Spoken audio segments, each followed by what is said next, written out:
जय बोलो देवादिदेव 1008 श्री भगवान महावीर स्वामी की जय जय जय।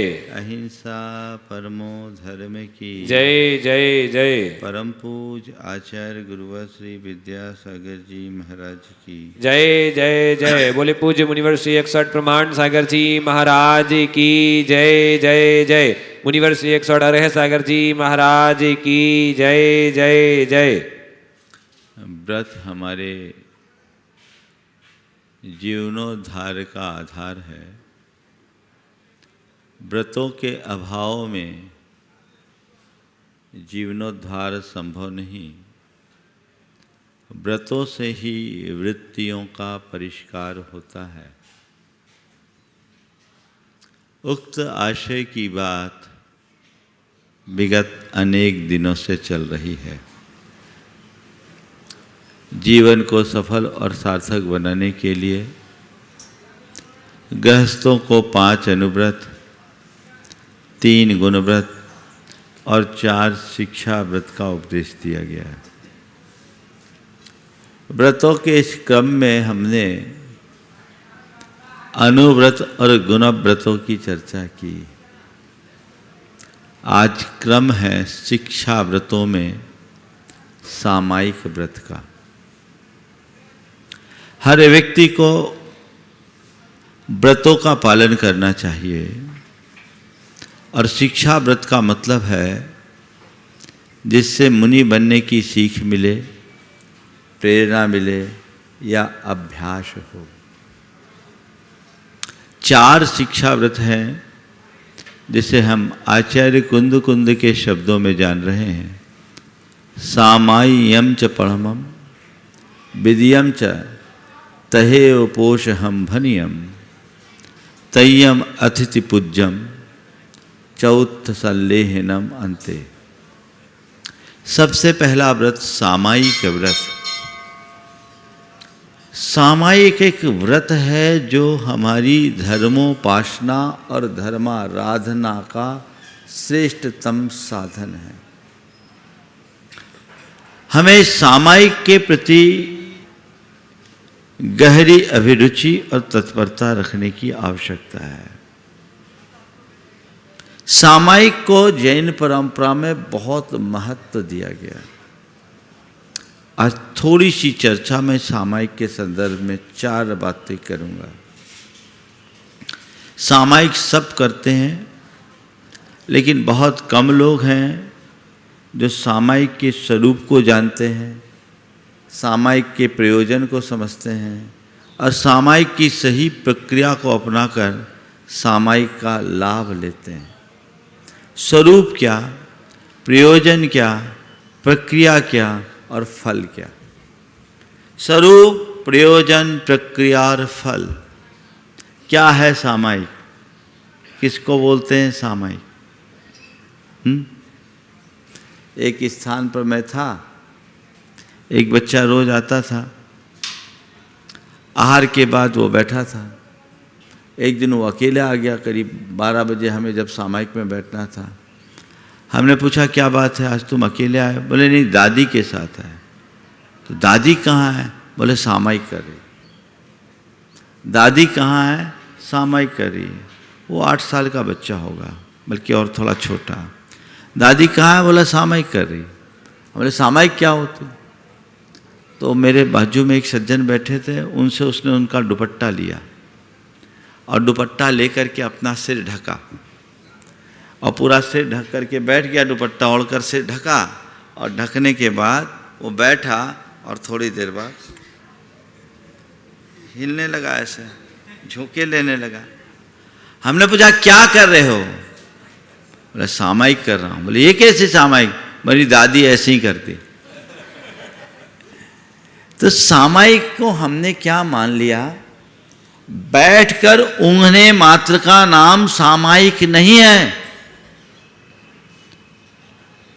सामायिक वह साधना है जो हमारी वृत्तियों का शोधन करती है।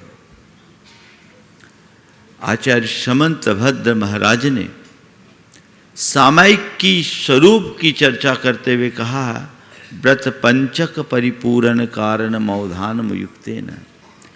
पांचों व्रतों की परिपूर्णता सामायिक में होती है। सर्व व्रतों की पूर्णता सामायिक में हो जाती है। यदि कोई व्यक्ति एकाग्रता और तत्परता पूर्वक सामायिक करता है तो उसके जीवन में सब कुछ आ जाता है। सामायिक शब्द समय से बना है। समय संबंधी क्रिया का नाम सामायिक है। समय का अर्थ आगम है, आगम में स्थिर होने का नाम सामायिक, और समय यानी आत्मा, आत्मा में स्थिरता का नाम सामायिक, और सामायिक का एक अर्थ है समता, समता का नाम सामायिक। हमारी जो हर समय समय विशेष बंध करके जो क्रिया की जाती है वो सामायिक है। उसकी संपूर्ण प्रक्रिया की चर्चा भी थोड़ी देर बाद मैं करूँगा। लेकिन सामायिक अपने समय पर की जाने वाली वह क्रिया है जिस क्रिया में हम अपने मन को अशुभ विचारों से हटा करके शुभ में लगाते हैं। आर्त रौद्र परित्याग तद्धि सामायिकम मतम। मन के अशुभ संकल्प विकल्पों से मुक्त होने का नाम ही सामायिक है। अपने मन में उत्पन्न होने वाले अशुभ संकल्प विकल्पों से अपने आप को मुक्त कर लो, आपकी सामायिक हो गई। बैठें, चित्त को स्थिर करें और उस साधना में अपने आप को डुबाएं। यदि दूसरे शब्दों में मैं कहूँ तो स्वयं के साथ संवाद स्थापित करने का नाम सामायिक है। पूर्ण समता में स्थिर रहने का नाम सामायिक है। 3 स्तर की सामायिक मैंने आपसे की। सबसे पहला सामायिक का रूप आर्त रौद्र परिणामों से अपने आप को बचाना, मन को अशुभ संकल्प विकल्पों से मुक्त करने का नाम सामायिक है। ज़्यादातर लोग बोलते हैं महाराज जिस समय सामायिक में बैठते हैं ना उसी समय दुनिया भर के ख्याल आते हैं। क्यों? चूंकि मन का स्वभाव है, हम 24 घंटे अपने मन को कहीं ना कहीं लगाए रखते हैं। सामायिक के समय में मन को मौका मिल जाता है अपनी जगह जाने का। लेकिन नहीं, उस इधर उधर भागने वाले मन को एक जगह लगाना और टिकाना ही तो साधना है। उसके लिए अभ्यास चाहिए, जागरूकता चाहिए, तत्परता चाहिए। अगर हमारा अभ्यास है, जागरूकता है, तत्परता है तो मन कभी इधर उधर नहीं भाग सकता। जब कभी भी मन इधर उधर भागने को हो तो लौटाओ, तब लौटेगा। जब मैं संघ में नया नया आया, गुरुदेव ने सामायिक के समय में कहा कुछ नहीं करो, नमोकार की 5 माला फेरो। अब 5 माला फेरने के लिए बोल दिए, माला तो फेरने लगे। अब माला फेरे, मन फिरे नहीं, मन इधर उधर फिरे। गुरुदेव से कहा गुरुदेव माला फेरते हैं मन इधर उधर भाग जाता है, क्या करें? बोले जागे रहो, भागेगा कैसे? कैसे जागो? बोले कुछ नहीं, माला फेरते समय जिनको तुम नमोकार पढ़ रहे हो तो बस नमो अरिहंतानम बोलते समय इस बात का आभास करो कि मैं अरहंतों को नमस्कार कर रहा हूँ। नमो सिद्धानम करते समय इस बात का आभास करो कि मैं सिद्धों को नमन कर रहा हूँ।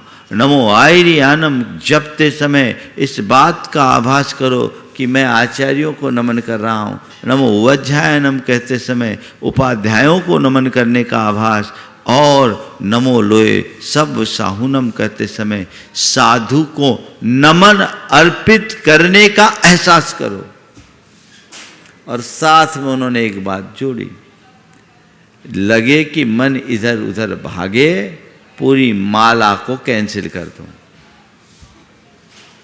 नींद भी आ जाती थी, तो नींद से बचने के लिए क्या करें? तो उन्होंने बोला जिस माला में नींद आ जाए उससे पहले की सारी माला खारिज, पूरी माला खारिज कर दो। आपको बताऊं, एक दिन मुझे 5 माला फेरने में 3.25 घंटे लग गए। 5वीं माला तक झपकी आई, सब निरस्त, लेकिन उसके बाद से फिर झपकी कम हो गई। कहने का तात्पर्य यह है कि जो व्यक्ति अंदर से जागरूक होता उसके ऊपर प्रमाद हावी नहीं होता, और जो अजागरूक होते हैं वो प्रमाद से कभी बच नहीं पाते। साधना के क्रम में हमारे अंदर जागरूकता अपेक्षित है। जो हम पाना चाहते हैं, जैसा हम होना चाहते हैं, उसके लिए अंतर मन में जागरूकता होनी चाहिए। मन को जगा कर रखिए, जगाए रखिए। तो सामायिक के स्वरूप को समझिए, और जब कभी भी सामायिक में बैठिए तो अंदर में एक उल्लास होना चाहिए, उल्लास होना चाहिए। तब हम उसकी प्रक्रिया के तहत सामायिक को कर पाएंगे और सामायिक का लाभ उठा पाएंगे। हम लोगों की एक बड़ी कमी है कि हम लोग अपनी धार्मिक क्रियाओं और साधनाओं, उपासनाओं को एक रूटीन की तरह करने लगे हैं। उसे हमने अपना रूटीन बना लिया। ध्यान रखना, धर्म की क्रिया को रूटीन की भांति मत करो। धर्म की क्रिया इस तरह करो कि वो तुम्हारे जीवन की रूटीन बदल दे। एक रूटीन की तरह करोगे तो सब कुछ यांत्रिक होगा, जैसा कि अक्सर होता है। चाहे पूजा करते हैं, चाहे पाठ करते हैं, चाहे सामायिक करते हैं, चाहे प्रतिक्रमण करते हैं, बैठे पढ़ना शुरू किया, अंत हो गया। कब शुरू किया और कब खत्म किया आप कोई पता नहीं। वो तो बस टेप रिकॉर्ड ऑन हुआ, सब चालू। ये सब यांत्रिक प्रक्रियाएं। ऐसा नहीं, अंतर मन से जुड़ करके सामायिकम प्रचेतव्यम प्रसन्न धिया, हृदय में प्रसन्नता की लहर। सबसे पहली बात, सामायिक करने बैठो तो किस भाव से बैठो? मैं अपने मन को रिचार्ज करने जा रहा हूं। पहली बात, क्या करने जा रहा हूं? मन को रिचार्ज करने जा रहा हूं। मैं अपना मन रिचार्ज कर रहा हूं। ये मन में उल्लास, जैसे कोई उपलब्धि हमें होती है किसी भी प्रकार की, तो मन हर्षित होता है। सामायिक के द्वारा मेरे व्रतों की परिपूर्णता होने जा रही है, मन में हर्ष होना चाहिए कि नहीं? पर ज्यादातर लोगों के मुख से ही अभी सामायिक भी करना है, वो एक केवल व्रत की जिम्मेदारी जैसी बन जाती है। उसके प्रति जो थोड़ा देखो, डस्ट बंद कराओ।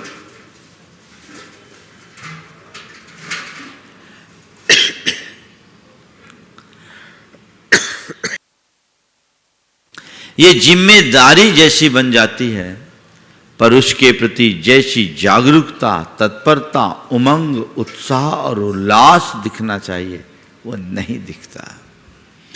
धर्म की कोई भी क्रिया हमें तब तक लाभ नहीं देती जब तक उसके प्रति हमारा आंतरिक उत्साह नहीं होता। अंतर मन से उत्साह कर रखो।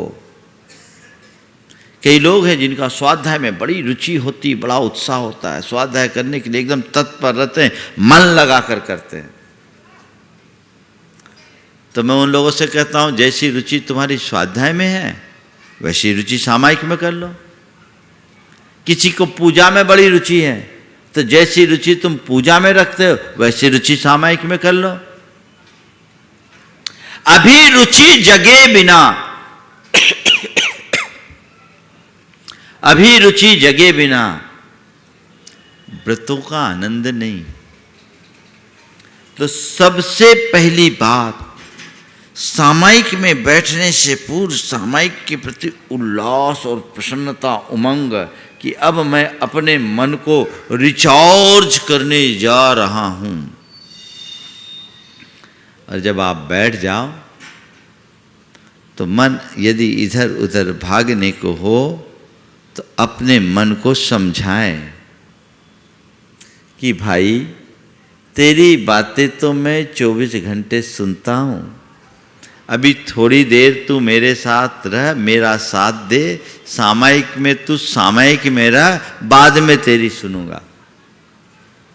मन को लौटाना पड़ता है एडवाइस दे देकर, और फिर उसको कोई अच्छे आलंबनों में लगा दें। मैंने अभी आप सबसे कहा सामायिक का सबसे पहला रूप आतरोध परित्यागत तद्धि सामायिकम मतम। अशुभ संकल्प विकल्पों से बचना सामायिक है। तो अशुभ संकल्प विकल्पों से बचने के लिए क्या करना होगा? मन को शुभ में रमाए। शुभ में रमाने के लिए क्या करना होगा? कोई शुभ आलंबन ले। शुभ आलंबन के लिए क्या करें? तो सबसे पहला और सबसे सरल आलंबन है मंत्र जाप का। नमोकार मंत्र की आराधना करें, अन्य किसी मंत्र की आराधना करें और उसका भावपूर्ण जाप करें। तो मंत्राराधन अगर आपने विशुद्धि पूर्वक किया, एकाग्रता पूर्वक किया, तो उसमें आपकी सामायिक हो गई। पर मैं आपसे मंत्र जाप नहीं कह रहा हूं, मंत्राराधन कह रहा हूं, क्योंकि आपकी जाप तो माला की गुरिया सटकाने का नाम भर है। जाप करने का मतलब क्या? माला की गुरिया सटकाते जाओ, उसके मन के फिराते जाओ। ये जाप नहीं, मंत्र आराधन यानी अपने मन को मंत्र में टिकाना। जो मंत्र हम पढ़ रहे हैं, जो मंत्र हम जप रहे हैं, उस मंत्र में अपने मन को लगा दें तो वो जाप है, वो आराधन है। तो अशुभ विकल्पों से बचने का सबसे सरलतम साधन यदि कोई है तो वो मंत्र आराधन है। उसको भी आप अलग अलग प्रक्रिया से जपे। प्रायः हमारा मन किसी बात का जब आदी और अभ्यासी हो जाता है तो इधर उधर भागने लगता है। नमोकार मंत्र में कई लोग बोलते हैं, जाप करते हैं महाराज जी मन नहीं लगता। उन्हें मैं कुछ प्रक्रिया बता रहा हूं नमोकार की आराधन की। सबसे सरल प्रक्रिया, उल्टी जाप करो। नमो अरिहंतालम की जगह नमो लोए सब साहुनम से जपना शुरू कर दो। ऐसा केवल नमोकार के साथ कर सकते हैं, किसी मंत्र के साथ भूल कर मत करना। नमोकार मंत्र इतना सीधा सरल मंत्र है कि उल्टा सीधा कैसे जपो प्रभाव सीधा पड़ता है, इसकी कोई अनुपूर्वी नहीं है। नमोकार मंत्र को सीधे क्रम से पढ़ो तो भी मंत्र है, उल्टे क्रम से पढ़ो तो भी मंत्र है, बीच से पढ़ो तो भी मंत्र है, पूरा मंत्र पढ़ो तो भी मंत्र है, आधा पढ़ो तो भी मंत्र है, एक मंत्र का एक पद पढ़ो तो भी मंत्र है, और एक अक्षर पढ़ो तो भी मंत्र है। पूरा नमोकार मंत्र है, और नमो अरिहंतानम भी मंत्र है, नमो सिद्धानम भी मंत्र है। और ये पांचों पदों को न पढ़ पाओ तो अरिहंत का अ भी मंत्र है, सिद्ध का सी भी मंत्र है, आचार्य का आ भी मंत्र है, और साधु का सा भी मंत्र है। एक अक्षर भी मंत्र है। उपाध्याय का उ भी मंत्र है। तो ये मंत्र उल्टा जपिए, एक अभ्यास कीजिए। एक दिन ज्यादा नहीं, आप 36 बार, कितनी बार? आज ही प्रयोग करके देखना। 36 बार जपने में कितनी देर लगेंगे? मुश्किल से 3-4 मिनट लगेंगे। उल्टा पढ़ोगे तो 4 मिनट तो निश्चित लगेंगे। पढ़ के देखो, क्रम टूटना नहीं चाहिए। बस आपको ईमानदारी से 36 उसी क्रम से पढ़ना है। नमो लोए सब साहुनम, नमो वज्झायनम, नमो आयरियानम, नमो सिद्धानम, नमो अरिहंतानम। नमो लोए सब साहुनम, नमो वज्झायनम, नमो आयरियानम, नमो सिद्धानम, नमो अरिहंतानम। अभ्यास होने के कारण जैसे अरिहंतानम बोलोगे तो सिद्धानम आ जाएगा, और सिद्धानम आया तो पुराना सब खारिज। हमें 5, 4, 3, 2, 1 पे आना है। एक अभ्यास, एकाग्रता को बनाए रखने का ये माध्यम है। बात छोटी सी है, प्रभाव गहरा है। इसे समझिए, और यदि हम इसे समझ लेते हैं तो निश्चित ये हमारे जीवन को सफलीभूत करेगा। दूसरा माध्यम, नमोकार मंत्र की जाप की जगह ध्यान करें। क्या करें? ध्यान। ध्यान कैसे करें? तो ध्यान पदस्थ वाक्यों के द्वारा भी कर सकते हैं और रंगों के द्वारा भी कर सकते हैं। जो मैं अक्सर करता हूं मैं आपको बताता हूं। के साथ नमोकार का ध्यान, अरहंत भगवान का स्मरण करें सफेद रंग के ध्यान के साथ। सिद्धों के लिए लाल उगते सूरज की भांति, आचार्यों के लिए पीला, उपाध्याय के लिए नीला आसमानी और साधु के लिए काला। और इसके लिए क्या करें? अपने सामने 5 गोले रखे, अपनी दृष्टि पटल में 5 गोले। जब नमो अरिहंतानम बोले और नमो अरिहंतानम का ध्यान करना हो तो आप अपने सामने एक सफ़ेद गोला को बढ़ते क्रम में देखिए और उसमें नमो अरिहंतानम, नमो अरिहंतानम, नमो अरिहंतानम, नमो अरिहंतानम, नमो अरिहंतानम केवल लिखा दिखे।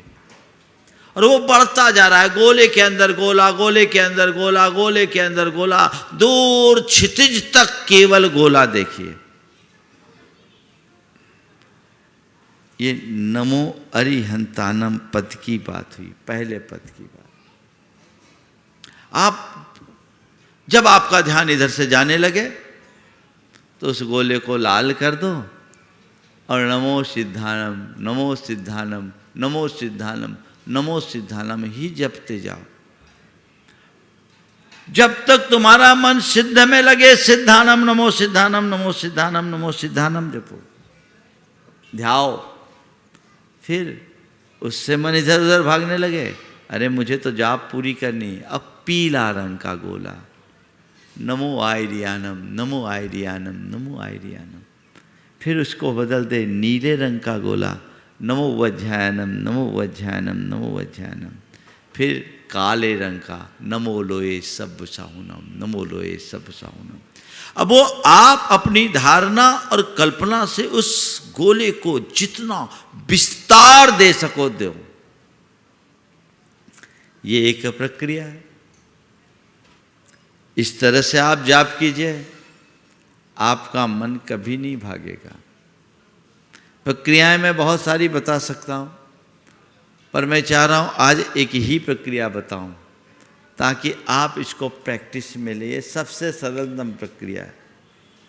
आप इस विधि से कुछ दिन करके देखें। 2 बातें आज मैंने बताई। सबसे पहले तो उल्टी जाप करके देखो, और दूसरी बात इस तरह से रंग को जोड़ करके देखें। मन कभी नहीं भागेगा। मन नहीं भागता, मन के पीछे हम भागते हैं। मन जा रहा है, जाने दो, तुम मत जाओ। अपने आप को रोके रहो, मन को लौटना पड़ेगा। होता क्या है, जिधर मन जाता हम उसके साथ चले जाते हैं। महाराज मन के साथ हम ना भागे, उसका क्या उपाय? जागे रहो।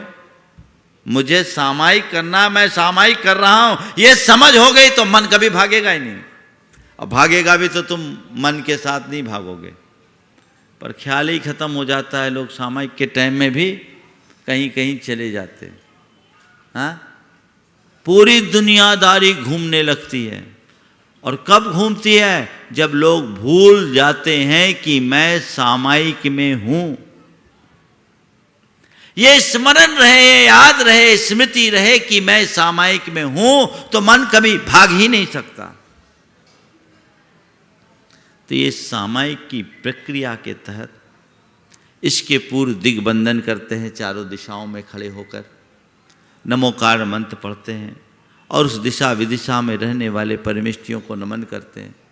पूर्व दिशा में खड़े होकर के आप इसको आवर्त कहते हैं, दिग्बंधन करें और बैठकर प्रणाम करें। इसी तरह दक्षिण, पश्चिम और उत्तर दिशा में खड़े होकर आप प्रणाम करें और बाद में उत्तर दिशा में पूरा जाप होने के उपरांत बैठकर प्रणाम करें और सामायिक में बैठ जाएं, एक संकल्प के साथ कि मैं 48 मिनट की सामायिक कर रहा हूँ।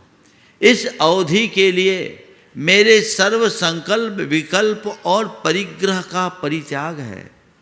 इस घड़ी में बस मैं हूँ और मेरी आत्मा है, ये देह भी मेरी नहीं है, मेरा कोई परिग्रह नहीं है।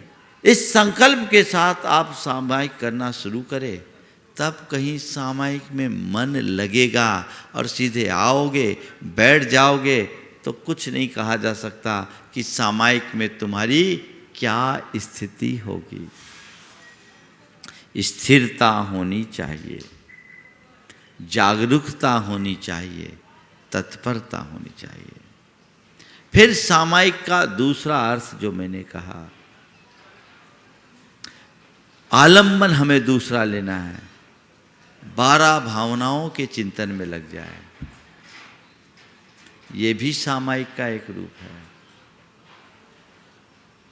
संसार असरण है, अशुभ है, अनित्य है, दुखकारी है, विनष्ट हो जाने वाला है। मोक्ष इससे विपरीत है, शरणभूत है, सुखकारी है, स्थायी है, शाश्वत है। इसका विचार 12 भावनाओं के चिंतन से भी मन में स्थिरता आती है। मंत्र जाप, भावना भावन, कोई भी भावना भा सकते हैं। जो भावना योग है ना, वह भी उसका ही एक रूप है। जो हम पाना चाहते हैं, जैसा हम होना चाहते हैं, उसका चिंतन, ये दूसरा आलंबन है। फिर तीसरा आलंबन है तत्व चिंतन। मंत्र जाप, भावना भावन, फिर तत्व चिंतन। मैं कौन हूं, मेरा क्या है, मेरा स्वरूप क्या है। अपने आत्मा के स्वरूप का बार बार पुनः पुनः चिंतन, तत्व का चिंतन। ये बार बार चिंतन करने से आत्मा के साथ केंद्रीकरण बनता है। और जो तत्व चिंतन या तत्वाभ्यास में निपुण हो जाते हैं, वो फिर निजानुभव करते हैं। ये सामायिक का चौथा चरण है, जो स्वानुभव है, स्वयं के साथ स्वयं का संवाद। सीधे वहां नहीं जा पाओगे, ये 3 चरण पार करो, तब चौथे चरण में आप सामायिकी बन सकोगे। और ऐसे सामायिक का अभ्यास हुआ तो आपके जीवन में जबरदस्त परिवर्तन आएगा। क्योंकि सामायिक में जब हम चिंतन करते हैं, भावना भाते हैं, तो उसका प्रभाव हमारे सबकॉन्शियस माइंड पर पड़ता है। और जो बातें हमारे सबकॉन्शियस माइंड में बैठ जाती है, वही कॉन्शियस माइंड में प्रकट होती है। तो सामायिक से उपयोग की विशुद्धि होती है। और जब उपयोग विशुद्ध हो जाता है, तो योग यानी हमारी प्रवृत्तियां अपने आप शुद्ध हो जाती है। कॉन्शियस माइंड ठीक हुआ तो सब कॉन्शियस माइंड ठीक हुआ तो कॉन्शियस माइंड की एक्टिविटीज अपने आप ठीक हो जाती है। जैसी हमारी भावना होती है, वैसी सोच बनती है। जैसी सोच होती है, वैसी प्रवृत्ति होती है। और जैसी प्रवृत्ति होती है, वैसा चरित्र बन जाता है। और जैसा चरित्र होता है, वैसा जीवन होता है। सब बातें एक दूसरे से जुड़ी हुई है। जीवंत सामायिक होनी चाहिए, बैठकर ऊँघने वाली सामायिक नहीं। ये तो हुई एक निश्चित समय में बैठ करके की जाने वाली सामायिक। इस अभ्यास से हम समता का अभ्यास करते हैं। लेकिन एक सामायिक करना और एक सामायिक में रहना, सामायिक करने का तो आपका समय है, उस समय आप कीजिए ताकि आपका मन रिचार्ज हो। पर सामायिक में रहने का अभ्यास 24 घंटे रखिए। सामायिक में रहने का अभ्यास मतलब हर पल समता में रहने का अभ्यास। मूलाचार में मुनियों के सामायिक के लिए नाम सामायिक, स्थापना द्रव्य सामायिक, क्षेत्र सामायिक, काल सामायिक और भाव सामायिक कही। ये कौन सी सामायिक है? रीढ़ सीधी करके बैठने मात्र का नाम सामायिक नहीं। द्रव्य सामायिक, क्षेत्र सामायिक, काल सामायिक और भाव सामायिक। द्रव्य सामायिक क्या है? शुभ अशुभ संयोगों में समता रखना द्रव्य सामायिक। अनुकूल प्रतिकूल कुछ हो जाए सामायिक, समता। अच्छा बुरा कुछ घट जाए समता।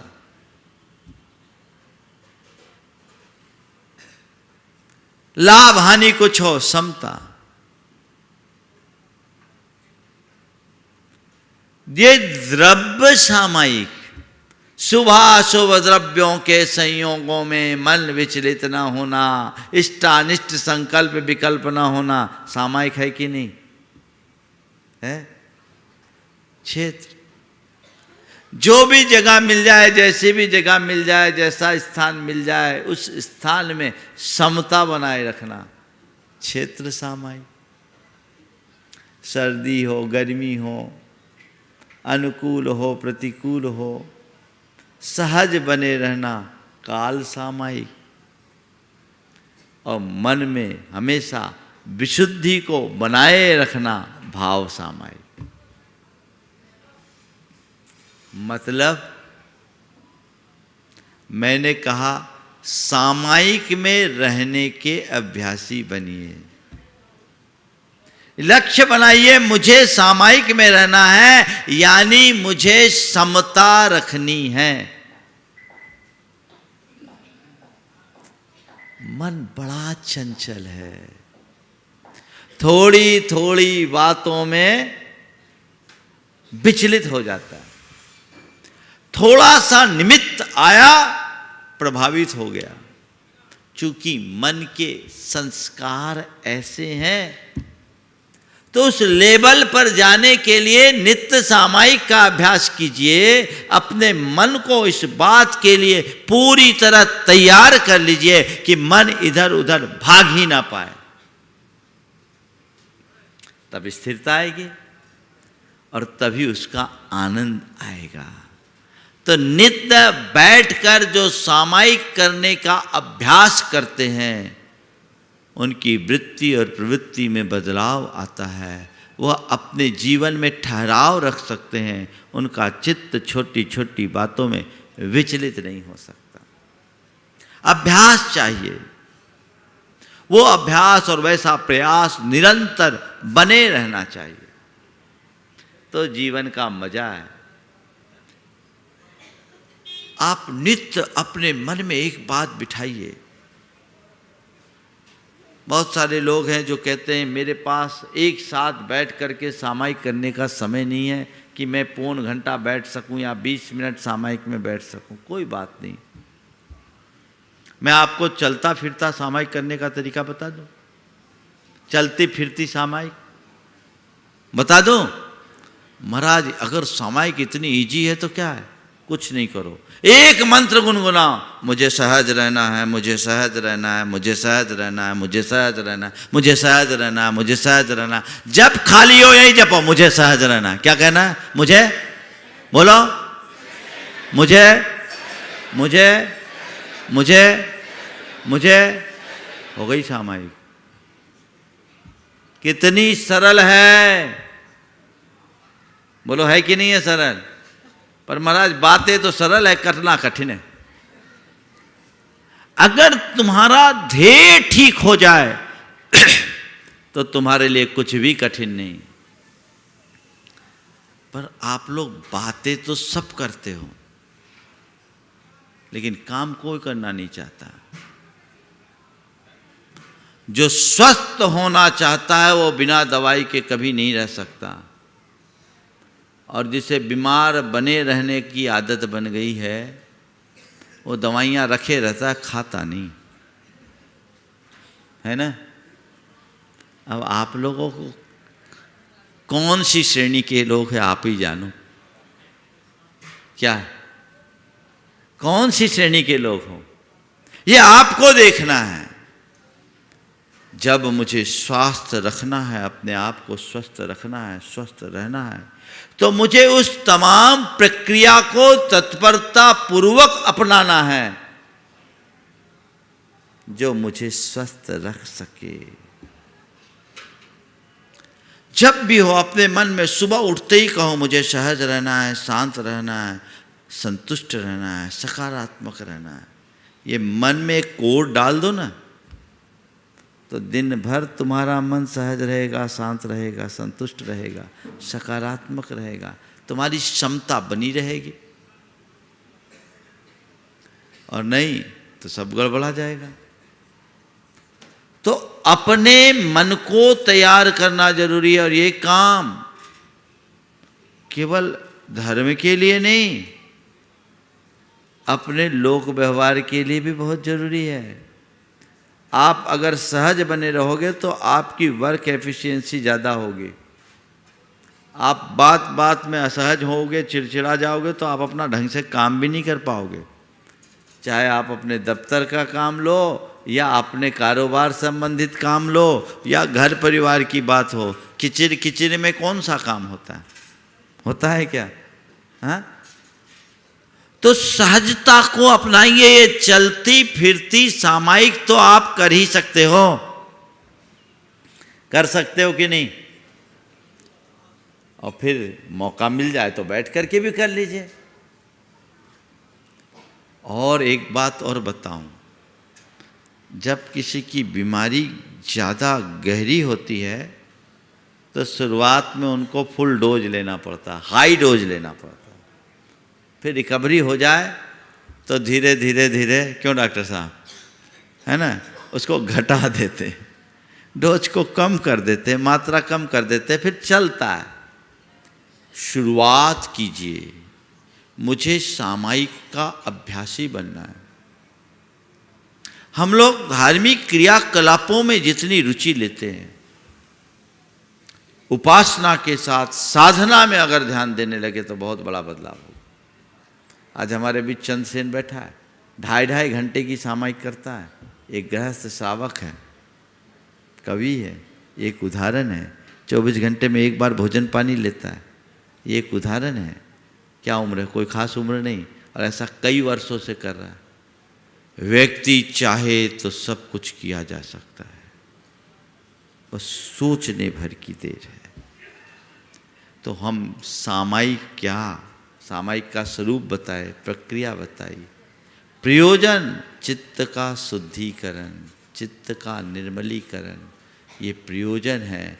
और लाभ कर्म की निर्जरा, मन की शांति, परिणामों की विशुद्धि, ये लाभ ही लाभ है। इससे बड़ा कोई लाभ नहीं। बिना सामायिक के तुम्हारे व्रत पूरे नहीं हो सकते। सामायिक ही सिद्धि का आधार है। तुम कितना ही स्वाध्याय करो, एक तरफ मुक्ति तो सामायिक में है। गुरुदेव कुंडलपुर जी में थे, 1975-76 की बात है। पंडित जगन मोहन लाल जी सिद्धांत शास्त्री ने एक कृति लिखी थी, अध्यात्म अमृत कलश। आचार्य अमृतचंद जी ने कुंद कुंद आचार्यकृत समय सार के ऊपर कुछ कलश लिखे थे। उन कलशों की विवेचना उन्होंने हिंदी भाषा में की थी, जिसका नाम रखा था अध्यात्म अमृत कलश। पंडित कैलाश चंद जी सिद्धांत शास्त्री और पंडित फूलचंद जी सिद्धांत शास्त्री और जगन मोहन लाल जी, तीनों सिद्धांत शास्त्री गुरुदेव के चरणों में उसकी वाचना कर रहे थे। वाचना करते करते क्रम में जैसे ही गुरुदेव का समय सामायिक का हुआ, वो उठ करके खड़े हो गए। बोले अब मुझे सामायिक करनी है। तो फूलचंद जी पंडित जी ने कहा, महाराज आप भाव सामायिक छोड़कर द्रव्य सामायिक में जा रहे हो। स्वाध्याय भी सामायिक है उनके हिसाब से। तो आप भाव सामायिक छोड़कर, आत्मा की इतनी गहरी बातें हो रही है, आप भाव सामायिक छोड़कर द्रव्य सामायिक में जा रहे हो। तो आचार्य महाराज ने कहा, पंडित जी एक बात ध्यान रखना, जब भी मुक्ति होगी ना तो तुम्हारे इस भाव सामायिक की मुद्रा में नहीं होगी, मेरे इस द्रव्य सामायिक की मुद्रा में होगी। सर्व सावध्य विरतोस्मि, सब सावध्य से मुक्त होकर जब मैं आत्मा में स्थिर होऊंगा तब मेरी सामायिक घटित होगी। इसलिए व्रतों की पूर्णता सामायिक में ही होती है। अतः व्यक्ति पूजा पाठ और अन्य प्रक्रियाओं के साथ सामायिक का अभ्यास करे। व्रती बनने के बाद सामायिक करे तो करे, कम से कम अव्रती में सामायिक करने लगो, दिन भर उसका आनंद तो ले सको। आपाधापी में इतना समय बर्बाद करते हो, घंटों आप लोग सोशल मीडिया में खराब करते हो, टीवी के सामने खराब करते हो, इधर उधर की बातों में खराब करते हो। उसकी जगह थोड़ा सा समय अपने लिए लो तो बहुत बड़ा बदलाव होगा। और मैं तो आप सबको और सरल रूप बताता हूँ, कुछ मत करो, केवल एक बार भावना योग कर लो, वो भी सामायिक है और बड़ी व्यवहारिक सामायिक है, चमत्कारिक सामायिक है, जीवन में बदलाव लाएगी। इसकी ज़रूरत है जो नित्य प्रति होनी चाहिए, होती ही रहनी चाहिए। ये यदि आप सबके जीवन में घटेगी तो निश्चित वह जीवन की एक बड़ी उपलब्धि होगी। समय आप सबका हो गया है, इसलिए मैं यहीं पर विराम ले रहा हूँ। बोलिए परम पूज्य आचार्य गुरुवर श्री विद्यासागर जी महाराज।